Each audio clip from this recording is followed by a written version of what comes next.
Hello बच्चों, कैसे आप सब। तो हम लोग क्या स्टडी कर रहे हैं, गास लॉ को स्टडी कर रहे थे। तो लास्ट लेक्चर में हम लोगों ने देखा था कि गास लॉ है क्या है, उसकी स्टेटमेंट क्या है और उसकी एक्सप्रेशन हम लोगों ने देखी थी।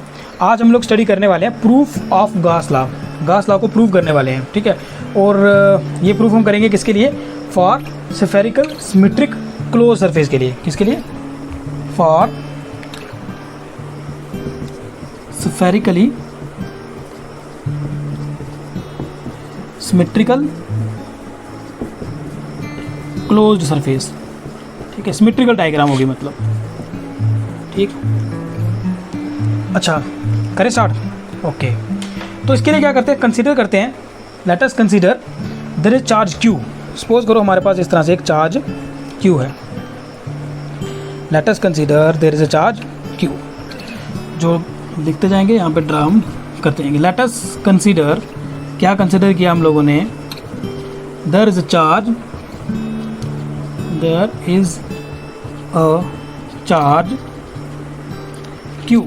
और ये चार्ज क्यू कहाँ है, situated at the centre of sphere, situated at the centre of the sphere, centre of the sphere.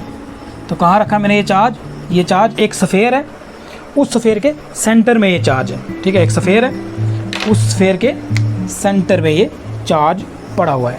Suppose कर लिया हम लोगों ने कि हमारे पास एक चार्ज है, वो चार्ज कहाँ पे है, एक स्फीयर के सेंटर में पड़ा हुआ है। सपोज कर लेते हैं कि r is the radius of the sphere. Late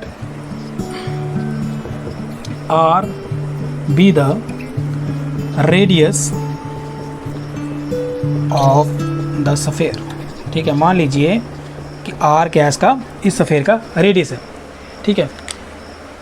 ये भी सपोज कर लेते हैं कि किसी पॉइंट P पे, मान लो ये मेरा पॉइंट P है, ठीक है। किसी पॉइंट P पे E जो है वो इलेक्ट्रिक फील्ड इंटेंसिटी है, ठीक है, सरफेस ऑफ द स्फीयर पे। लेट कर लेते हैं, let E vector be the electric field intensity at any point P on the surface of the sphere, ठीक। मान लिया कि इस पूरे सरफेस ऑफ द स्फीयर पे मैंने कोई पॉइंट ले लिया P, ठीक है। सरफेस पे क्या किया मैंने, कोई पॉइंट ले लिया P, और उस पॉइंट P पे जो इलेक्ट्रिक फील्ड इंटेंसिटी है उसकी वैल्यू क्या है, ई उसकी इलेक्ट्रिक फील्ड इंटेंसिटी है। अब इलेक्ट्रिक फील्ड इंटेंसिटी तो एक वेक्टर क्वांटिटी है, और वो एक जो प्लस क्यू चार्ज है उसके लिए उसकी डायरेक्शन क्या होती है, पॉइंटिंग आउटवर्ड, ठीक है ना। तो मान लो ये मेरे पास ई वेक्टर आ गया, ठीक है।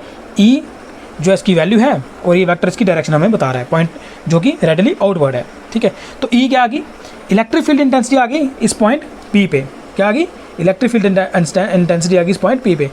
देन अब हमें पता है कि कूलम लॉ, ठीक है ना। Then according to Coulomb law इस ई वेक्टर की अगर वैल्यू मुझे निकालनी है तो कितनी आएगी, then according to Coulomb law क्या कहता है, कूलम लॉ कहता है कि ई की अगर आपको वैल्यू फाइंड करनी है तो किसके बराबर आएगी, 1 ई की वैल्यू अगर किसी पॉइंट पी पे फाइंड करनी है तो क्या आता है उसका answer, 1/4 epsilon naught q upon r square. R cap क्या बता रही है इसकी, आर कैप इसके हमें डायरेक्शन के बारे में बता रहा है, ठीक है ना। डायरेक्शन क्या है, रेडियली आउटवर्ड है, ठीक। यहाँ तक समझ आ गया। आर कैप क्या है, r cap is the unit vector. यहाँ तक समझ आ गया। यहाँ तक क्या किया हम लोगों ने, सपोज कर लिया एक चार्ज है क्यू और वो कहाँ है, एक स्फीयर के अंदर रखा हुआ है सेंटर में। आर क्या आ गया, इसका रेडियस आ गया। फिर हमने कोई पॉइंट पी कंसिडर कर लिया उसी सरफेस पे, और उस पॉइंट पी पे जो इलेक्ट्रिक फील्ड इंटेंसिटी की वैल्यू वो क्या है, ई है, ठीक है, और उसकी डायरेक्शन है रेडियली आउटवर्ड है। और कूलम लॉ में ये बताता है कि कूलम लॉ ये कहता है कि अगर आपको ये इलेक्ट्रिक फील्ड इंटेंसिटी की वैल्यू को फाइंड करना है तो हम लोग फाइंड कर सकते हैं, और उसका फार्मूला क्या होता है, E = 1/4 epsilon naught q upon r square. यहाँ तक समझ आ गया, क्लियर, ठीक है। मिटा दूँ, यहाँ तक लिख लो, उसको मिटा दूँ, ओके। तो आगे करते हैं अब इसकी जांच पड़ताल। देखो, अब सपोज कर लीजिए यहाँ पे एक स्मॉल एरिया एलिमेंट, ठीक है, इस P के आसपास एक छोटा सा एरिया एलिमेंट मैं सपोज कर लेता हूँ, ठीक है। इस P के आसपास एक छोटा सा मैंने एरिया एलिमेंट कंसिडर कर लिया, ठीक है। Now consider a small area element around P।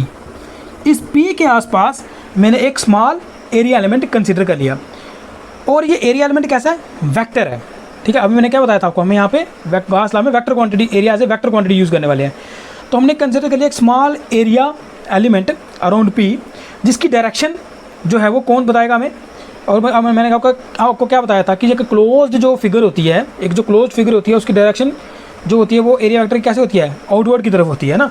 तो हुज, इसकी डायरेक्शन कैसे होगी, हुज डायरेक्शन इज अलोंग।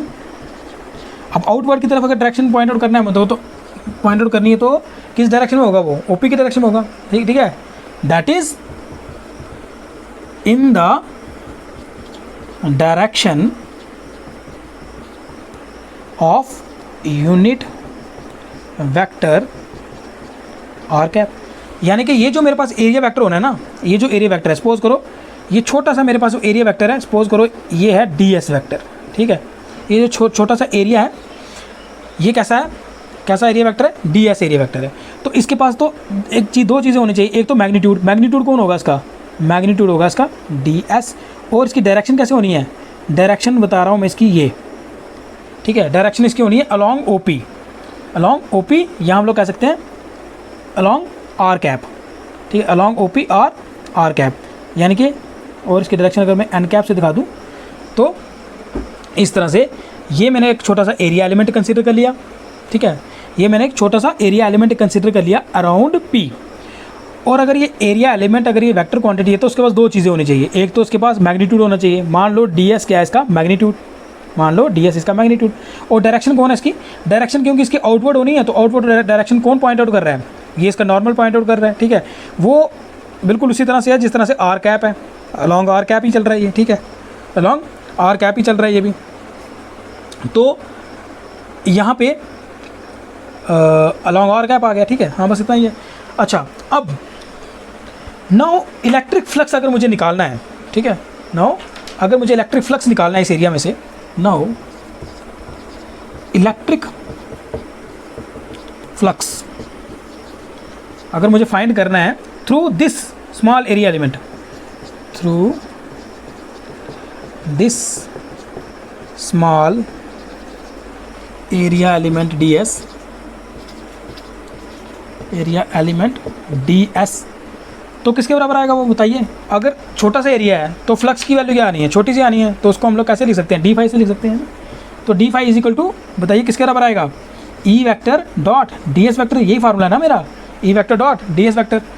तो यहाँ पर अगर मैं वैल्यू लिखता हूँ ई की वैल्यू हमने क्या लिखी थी, याद है, 1/4 pi epsilon naught q divide by r square, और डायरेक्शन क्या थी इसकी, आर कैप, ठीक, डायरेक्शन कौन बता रहा था इसकी, आर कैप, ठीक है ना, आर कैप इसकी डायरेक्शन है, यहाँ पे भी बता दो डायग्राम में, आर कैप ही आ गया, ठीक है।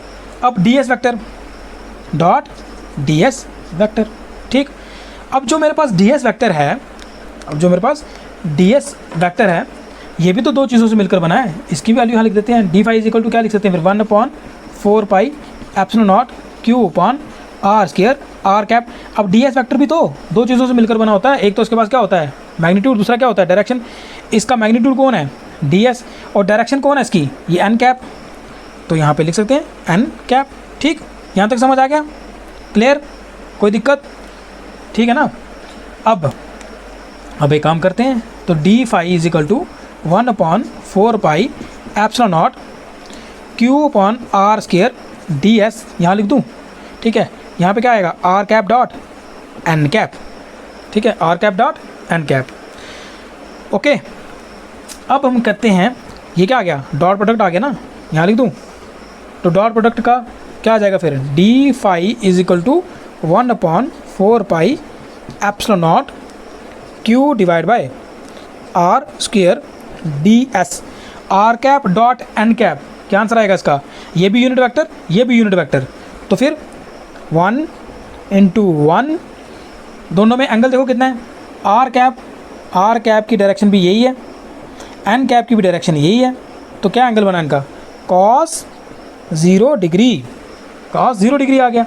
तो फिर मेरे पास जो है डी फाई की वैल्यू क्या आ जाएगी, d phi is equal to 1/4 pi epsilon naught q upon r square d s, cos 0 degree 1 होता है ना, तो हमारे पास क्या आ गया, d phi is equal to 1/4 pi epsilon naught q upon r square d S.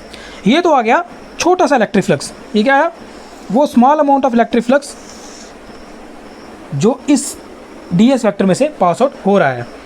अब हमें अगर टोटल इलेक्ट्रिक फ्लक्स निकालना है, ठीक है, ये क्या आया, वो छोटा सा इलेक्ट्रिक फ्लक्स आया जो इस छोटे से एरिया में से पास हो रहा है। और अब अगर हमें टोटल इलेक्ट्रिक फ्लक्स अगर निकालना है, टोटल इलेक्ट्रिक फ्लक्स निकालना है तो क्या करना पड़ेगा, मुझे इसको इंटीग्रेट करना है ना। टोटल इलेक्ट्रिक फ्लक्स निकालने के लिए क्या करना है, इसको जस्ट इंटीग्रेट करना है मुझे। ठीक, यहाँ तक लिख लिया, लिख लो, लिख लिया, मिटा दूँ, ठीक है, मिटा देते हैं फिर इसको, ठीक है, आगे कैरी ऑन करते हैं। ये तो आ गया small amount of electric flux, but मुझे क्या करना है, मुझे तो टोटल इलेक्ट्रिक फ्लक्स निकालना है ना। तो टोटल इलेक्ट्रिक फ्लक्स की वैल्यू क्या आएगी, क्या करना पड़ेगा हमें, इसको जस्ट हमें इंटीग्रेट ही तो करना है, और क्या करना है, इसको जस्ट इंटीग्रेट करना है ना। क्या था मेरे पास, डी फाई की वैल्यू क्या आई, 1/4 pi epsilon naught q divide by r square d s. Total electric flux करने के लिए क्या करना पड़ेगा, इंटीग्रेट करना पड़ेगा। नो इंटीग्रेट बोथ साइड, तो क्या आ जाएगा यहाँ पे इंटीग्रेशन, ठीक, integration 1/4 pi epsilon naught q upon r square d s. ठीक है, यहाँ तक क्लियर है ना। ओके, करें आगे प्रोसीड। तो यहाँ पे क्या आ जाएगा, फाई टोटल इलेक्ट्रिक फ्लक्स किसके बराबर आ जाएगा, जो चीज़ हमारे पास कांस्टेंट है बाहर निकालो, 1/4 pi epsilon naught q upon r square, integration किसकी करनी है, डी एस की करनी है। तो ये छोटे छोटे डी एस जो हैं, इस तरह से अगर इस पूरे सफ़ेयर के छोटे छोटे डी एस, यहाँ पे भी एक छोटा सा डी एस होगा, यहाँ पे भी, यहाँ पे भी, यहाँ पे भी, यहाँ पे हर जगह ये छोटे डी एस को अगर इंटीग्रेट करूँगा तो क्या मिलेगा मुझे, तो मुझे मिलेगा टोटल सरफेस एरिया। क्या मिलेगा मुझे, total surface area of the sphere. Now तो total surface area of sphere क्या होता है, पता है ना आपको, सफ़ेयर का सरफेस एरिया कितना होता है बताओ, 4 पाई आर स्क्वायर। तो यहाँ पे क्या लिख सकता हूँ मैं, ये आएगा टोटल सरफेस एरिया। ये क्या आया, total surface area of sphere. तो ये छोटे डी एस अगर मैं ऐड करूँगा तो क्या मिलेगा मुझे मिलेगा total surface area of the sphere. तो total surface area of the sphere क्या होता है, वो होता है 4 पाई आर स्क्वायर, है ना। 4 पाई रेडियस क्या इसका आर है ना, 4 पाई आर स्क्वायर आ गया। ठीक है, यहाँ तक क्लियर। ओके, अब देखो फाई की वैल्यू क्या आती है ज़रा, 4 pi cancel, r square cancel, बचा क्या, क्यू अपॉन एप्सिलॉन। तो भाई साहब ये क्यू अपॉन एप्सिलॉन क्या था गुरुजी, यही तो है हमारे पास, क्या, गॉस लॉ, है ना, यही ना गॉस लॉ। तो इसका मतलब हम लोगों ने क्या कर लिया, प्रूफ कर लिया गॉस लॉ का एक स्फेरिकल सिमेट्रिकल क्लोज सरफेस के लिए।